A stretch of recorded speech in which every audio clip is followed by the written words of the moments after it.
Bonjour Monsieur Alisson, vous êtes historien. Et si j'ai bien compris, vous allez nous raconter les origines des Jeux Olympiques antiques. Oui, les Jeux Olympiques remontent à la période de l'Antiquité en Grèce, dans la région du Péloponnèse. Plusieurs spécialistes citent l'année 776 avant Jésus-Christ comme année d'origine.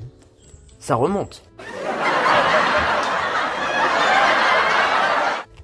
Ces jeux sont apparus où précisément? Les premiers jeux se déroulent à Olympie, lieu sacré dédié à Zeus. Au début, il n'existe qu'une seule épreuve sportive, le stadion. Elle consiste en une course de 200 mètres, ce qui représente un tour de stade. Le gagnant est donc l'athlète qui atteint la ligne d'arrivée en premier. Eh oui, le chronomètre n'existait pas. Les premiers jeux ne durent qu'une journée. Mais l'événement se prolonge lorsque d'autres épreuves sont ajoutées avec les années. De nouveaux sports sont donc apparus?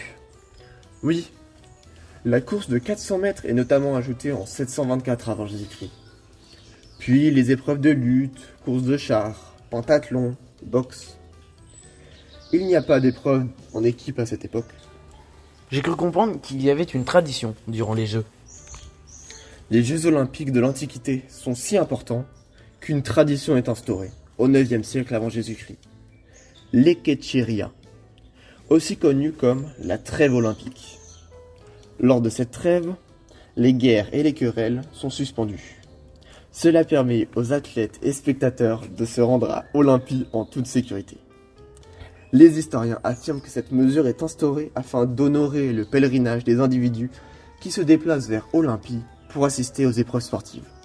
Finalement, entraver le chemin de ces personnes serait en quelque sorte un sacrilège contre Zeus. Cette tradition de paix durant les festivités est-elle toujours d'actualité?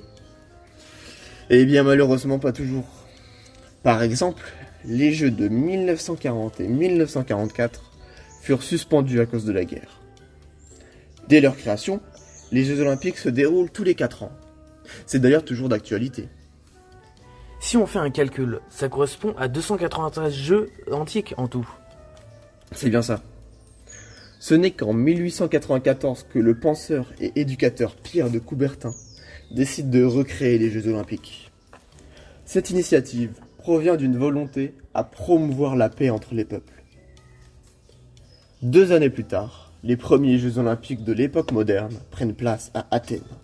C'est une belle référence. Les Jeux Olympiques modernes sont très similaires. Hormis le fait qu'il existe des jeux en équipe, de nouveaux sports, qu'ils sont ouverts à tous les pays, qu'ils instaurent des jeux d'hiver en plus de ceux d'été, que les femmes peuvent désormais participer, et évidemment que l'on doit courir habillé. Cela va de soi. Je compte donc 33 Jeux Olympiques d'été et les prochains Jeux se dérouleront donc en 2024 à Paris. C'est ce qui clôt notre émission. Merci de votre écoute.